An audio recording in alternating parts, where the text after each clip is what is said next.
Hey everyone, welcome back to the channel. Today, we're diving into the Philippines' most captivating regions, Bicol. Bicol is known for its breathtaking landscapes, rich culture, and delicious cuisine, and Bicol is a must-visit situation. So buckle up as we explore the highlights of this incredible place. First, we have the iconic Mine Volcano, famous for its almost perfect cone shape. This volcano is a natural wonder and must see for any visitor. When you're an adventure seeker or a nature lover, the views here are simply spectacular. Next is our list is the food. Bicol is renowned for its unique and flavored cuisine, especially its spicy dishes.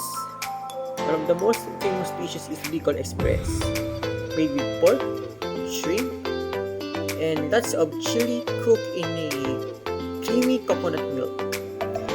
Another must try is Pancit Bato. Bicol is also rich in culture and traditions. If you're lucky enough to visit during one of the festivals, like the Peña Francia Fiesta, you will experience vibrant parades, traditional dances, and a deep sense of community.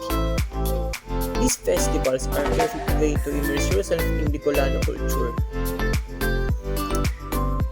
And let's not forget about the stunning natural beauty of this province. The pristine beaches to the serene waterfalls, of there's no shortage of natural wonders to explore. Whether you're into swimming, hiking, or just soaking in the views, Bicol has something for everyone. That's a wrap on our Bicol adventure. From the awe-inspiring Mine Volcano to the delicious local cuisine and rich cultural experiences, Bicol truly has it all. I hope this video has inspired you to add Bicol to your travel bucket list. If you enjoyed this tour, thanks for watching and goodbye.